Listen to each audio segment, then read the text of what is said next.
Bonjour à tous, je suis Romain Gilliot, créateur et formateur sur la plateforme Motion Life Teach, une plateforme qui permet aux gens d'apprendre les métiers de l'image de synthèse et de l'animation gratuitement. Vous pouvez y accéder via l'adresse teach.motion-live.com.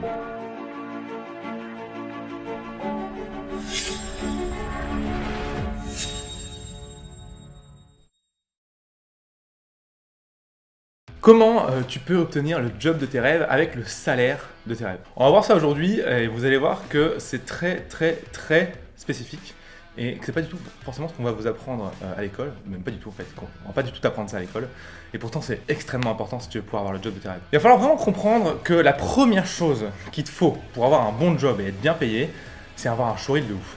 Si t'as pas un showreel qui pèse, c'est même pas la peine d'essayer quoi. Il faut vraiment que ton contenu que tu vas présenter à ton entretien, à ce que tu veux, il faut qu'il soit bon. S'il est pas bon, ça sert à rien quoi. Donc il faut que tu aies vraiment du bon contenu dans le sens où je parle pas d'un contenu qui soit beau parce que beau c'est très subjectif. Je parle d'un contenu qui soit bon techniquement.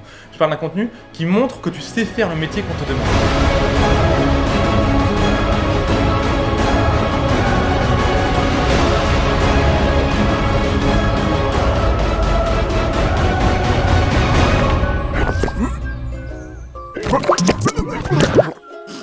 Donc par exemple, si tu veux être rigueur, il te faut un contenu dans ton showreel qui montre que tu sais riguer et de manière avancée, d'accord. Il faut que tu montres tout ce que tu sais faire en rig, d'accord. Et il faut le présenter d'une manière dynamique. Donc là, on parlait du fond, je vais parler de la forme du showreel.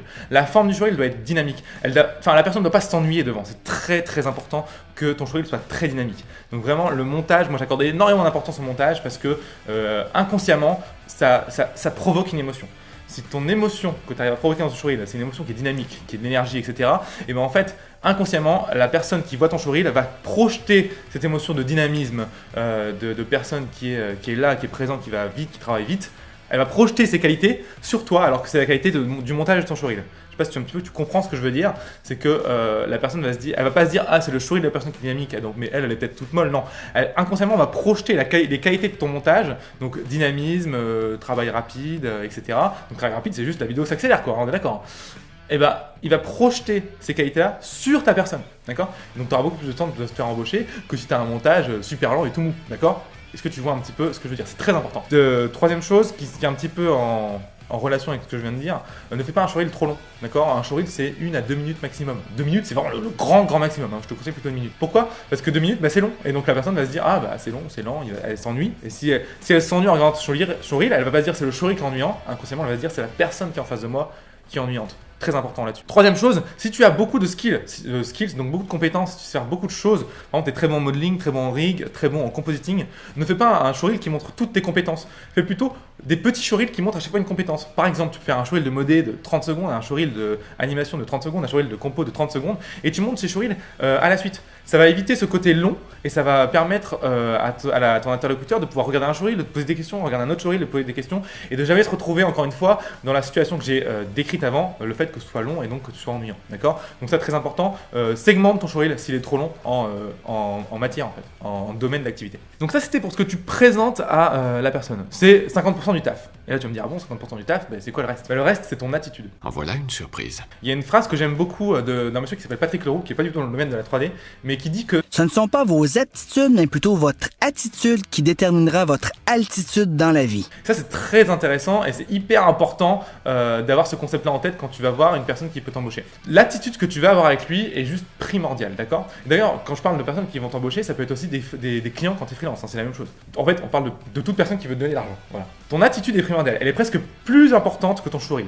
Si tu as une attitude qui est en accord avec ton showreel, c'est-à-dire que si tu es dynamique, motivé, que tu montres que tu en veux, d'accord, une attitude qui est positive, qui montre que tu veux absolument travailler avec cette personne, travailler avec cette personne, forcément c'est tout con, mais tu le vois, ça va marcher. Donc ne sois pas tout mou comme ça, non. T'es dynamique, t'as envie de travailler avec la personne, à la limite tu forces, c'est presque un jeu de théâtre, hein, d'accord. Mais il faut que ça reste naturel et sincère, très important. Le faux ne passe pas, ça se voit quand c'est. Sois naturel et sincère, si t'as vraiment envie de travailler avec la personne, montre-le, et tu verras que ce sera beaucoup plus simple, d'accord. Et cette partie-là d'attitude est presque plus importante que ton showreel. Donc vraiment, Ça, c'est très important. La troisième, enfin non, bon, je ne sais plus à combien je suis. La dernière chose que je vais t'expliquer, elle est primordiale aussi. Et c'est une chose on t'apprend jamais à l'école. Et pourtant, c'est juste primordial. L'attitude, on en parle un petit peu des fois. Le jour, il en parle un peu plus. L'attitude, on en parle un peu. Mais alors, la partie dont je vais te parler ici, on n'en parle pas du tout à l'école. Et pourtant, c'est juste... c'est primordial quoi. À l'école, on va te dire, voilà, tu passes un entretien d'embauche, tu veux te faire embaucher, parle de toi. Parle de ce que tu sais faire, de tes compétences, de ce que tu as déjà fait avant, montre un beau petit CV sur une belle feuille avec plein d'expériences, bref, nul. Ne fais pas ça, ne fais pas ça. Ne parle pas de toi. La personne qui t'embauche, elle s'en fout de ce que tu as fait, d'accord? Alors, oui, c'est vrai, c'est toujours bien d'avoir une petite expérience, avoir un CV avec de l'expérience pour que la personne sache où tu as travaillé, parce que ça lui permet de se donner une idée sur ton niveau. Mais ne te dis pas, c'est ça qui va tout faire. Mais c'est tellement faux, ça n'a aucun sens. Ça n'a pas de sens, ça n'a pas de sens, je sais. Ne parle pas de toi, d'accord? Il y a une règle en vente qui est très intéressante qui dit que si tu veux être un bon vendeur, il faut que 80% du temps, eh bien, tu écoutes l'autre, tu ne parles pas. C'est exactement ce que tu dois devoir faire ici. Tu te vends en fait, d'accord? Tu es un vendeur de tes compétences, d'accord? Tu viens voir la personne, que ce soit un patron ou un client, donc si tu es freelance ou salarié, c'est pareil, tu vends tes compétences. Donc pour vendre correctement tes compétences, tu dois écouter les besoins de ton interlocuteur, les besoins. De quoi il a besoin, qu'est-ce qu'il cherche? D'accord? Ça sert à rien de lui présenter tes skills en animation alors qu'il cherche un modeleur, d'accord? Et ce qu'il cherche, c'est pas forcément juste le poste qu'il a mis. Par exemple, s'il a marqué cherche 3D généraliste, et bah tu vas peut-être te dire en arrivant, je vais te dire toutes mes compétences que j'ai en généraliste. Mais en fait, peut-être qu'ils cherchent un 3D généraliste, mais qu'en ce moment précis, ils ont besoin d'un animateur parce qu'il leur manque sur leur projet, et qu'après cette personne-là pourra être généraliste parce que en fonction de quoi il y aura des trous. Bah, tu vas pas du tout présenter tous tes skills de la même manière. S'ils ont besoin d'un animateur, tu vas écouter de quoi il a besoin et tu vas lui dire, bah oui, moi en animation, je suis bon. D'ailleurs, hop, voilà le choix de mon animation, qu'est-ce que t'en penses? Vraiment, c'est très important. Écoute ses besoins et réponds à ses besoins. Ne parle pas de toi, parle de lui. Pose beaucoup de questions. Essaie de comprendre de quoi il a besoin, de qui il a besoin, de quelles compétences la personne a besoin. C'est primordial et tu verras que là, même si ton showreel est moyen, ça passe carrément. Et c'est comme ça que tu vas aussi pouvoir un petit peu augmenter ta valeur perçue. Qu'est-ce que c'est que ta valeur perçue? Et ben, la valeur perçue, c'est un truc qui est très craignos, dit comme ça, mais pourtant c'est primordial. C'est combien tu vaux, combien tu coûtes, d'accord? Combien il est prêt combien la personne est prête à mettre d'argent sur ta tête, d'accord? Je sais que c'est un peu genre esclavagiste, tu payes quelqu'un, mais c'est ça, hein, on est d'accord. Le salariat ou même un client, la personne te paye pour ta compétence. Combien ta compétence vaut? Ben, je peux te dire que si tu te présentes que toi et que tu parles que de toi, que tu parles de ce que tu sais faire, ta compétence, elle va pas valoir beaucoup parce qu'elle va pas répondre à une douleur ou à un besoin de la personne qui est en face de toi. Par contre, si ton interlocuteur a un besoin et que tu lui dis simplement, parce que tu sais qu'il a un besoin parce que tu l'as écouté 80% du temps, tu lui as posé des questions, tu as compris quel était son besoin primaire, le besoin de qui et de quoi il avait besoin maintenant dans son entreprise ou un client dans son film. Et si tu lui dis, ouais, moi je sais faire ça, ta valeur perçue, elle augmente drastiquement. Elle augmente exponentiellement parce que la personne, elle sait qu'elle a besoin de toi, elle sait que tu peux résoudre son problème, elle sait que tu peux soulager sa douleur. D'accord? Ça, c'est primordial de négocier de cette manière. Parce que oui, il faut tout le temps négocier, hein, d'accord? Donc, une fois que tu as compris ça et que tu as tapé un petit peu, j'ai envie de dire, où ça fait mal sur ton prospect, chez ton client, eh bien, tu vas pouvoir jouer sur ton prix. Et c'est là que tu vas pouvoir un petit peu... Là, tu as le job de tes rêves, maintenant tu vas avoir le salaire de tes rêves en jouant là-dessus. Tu sais que la personne qui est en face de toi a un problème, tu sais que tu peux le résoudre, tu peux mettre ton prix très cher, beaucoup plus cher que si tu avais juste dit « Ah, je suis un bon animateur ». D'accord? C'est primordial. Et donc, pour négocier, 2-3 petites techniques. Première technique qu'on appelle le point d'ancrage. Le point d'ancrage, c'est le fait que notre cerveau est pas très bien en fait, c'est pas un bon outil. Et ce qui fait en fait que pour prendre des raccourcis, pour réfléchir plus vite, notre cerveau, au lieu de voir les choses dans sa globalité, il va voir les choses en fonction d'un point d'ancrage. Exemple, pour vraiment que tu comprennes bien.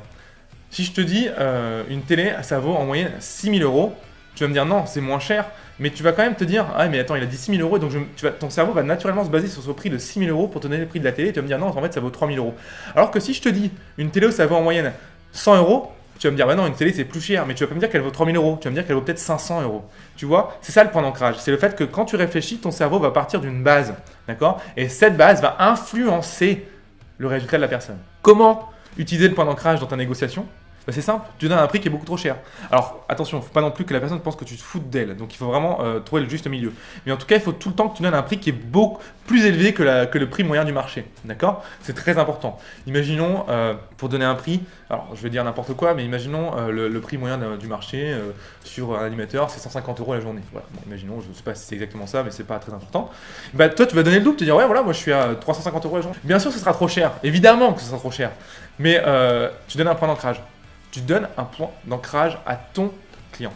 d'accord? Ou à ton entrepreneur. À ton employeur, pardon, je veux dire.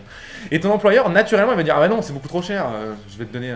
Non, moi je donne maximum 250. Alors que si tu avais dit bah voilà, le prix moyen c'est 150, moi je dis 200, il va te dire bah non, non, 200 c'est trop cher, c'est 175. D'accord? C'est ça le point d'ancrage. Et donc on est d'accord qu'à la fin, tu te retrouves à 250 à côté de 275, c'est quand même une sacrée différence, d'accord? Donc le point d'ancrage, c'est une bonne technique pour vraiment un petit peu cibler la négociation. La deuxième tactique de négociation, en fait j'en ai déjà parlé avant, je vais juste la répéter, puis après ce sera bon, c'est simplement d'appuyer sur le besoin que tu vas résoudre, c'est lui. Donc tu peux très bien lui dire, moi c'est 350, d'autant plus que je résous pour toi ce besoin-là. Je sais que pour toi en ce moment c'est primordial. Alors pour toi ou pour vous, si c'était ton employeur, je te conseille plutôt de le voyer, mais bon, bref, ça dépend des gens. Donc là, ici, en appuyant sur le fait que tu résous son besoin, ta valeur perçue augmente encore un petit peu. Et le fait que ta valeur perçue augmente, tu vas pouvoir, lui, naturellement, il va te payer plus cher. D'accord ? Très important. Troisième chose, la dernière erreur à pas faire, enfin, il faut surtout pas faire, c'est ne pas négocier. C'est ne pas négocier. Alors, ce qu'il faut faire, le mieux, c'est si tu arrives à proposer un prix en premier. Ça, c'est top. Si tu arrives à proposer un prix en premier, ça te permet de mettre le point d'ancrage direct. Tu mets ton point d'ancrage parfaitement où tu le souhaites. Si tu n'arrives pas à proposer un prix en premier, le problème, c'est que le point d'ancrage, c'est ton interlocuteur qui va le mettre en place. Donc là, petite erreur, mais bon, bref.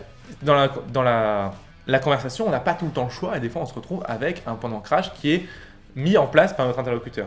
Dans ce cas-là, l'erreur à faire, c'est pas négocier. L'erreur à faire, c'est dire bon bah ok, je prends ça. Non, non, non, surtout tu fais pas ça, tu négocies, tu pars sur un prix plus haut et vous arrivez à un prix plus haut. C'est très important de négocier. L'erreur de ne pas négocier, c'est une catastrophe, d'accord? Et si la personne te dit non, je négocie pas, c'est tel prix, eh ben, tu réfléchis bien avant de dire ça parce que ça en dit beaucoup sur la personne, d'accord? Si la personne ne veut pas négocier, c'est-à-dire que pour elle, tu as peu de valeur perçue. Si tu as enfin ça dépend après le prix qu'elle te propose, mais si le prix est pour toi trop bas, ça veut dire que tu as peu de valeur perçue. Si tu as peu de valeur perçue, ça veut dire que plus tard, il va peu t'augmenter. C'est-à-dire que tu seras mal payé pendant beaucoup de temps. Donc fais attention à ça, réfléchis bien à la décision que tu vas prendre. Essaie de ne pas prendre de décision à chaud, d'accord? Essaie de toujours finir la discussion par « je vais y réfléchir » ou par je regarde ça avec ma compagne ou avec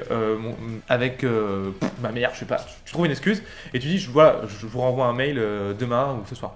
Très important de ne pas prendre une décision à chaud. Parce que quand tu prends une décision à chaud, tu prends une décision via les émotions. Et c'est une catastrophe parce que les émotions, elles ne sont pas du tout rationnelles. Et donc, tu peux faire des grosses erreurs. Donc, prends bien une décision à froid, à tête reposée, et tu vas essayer de la prendre de la manière la plus rationnelle possible. Voilà, c'était le dernier conseil que je voulais dire. Donc, tu sais un petit peu comment maintenant trouver le job de tes rêves.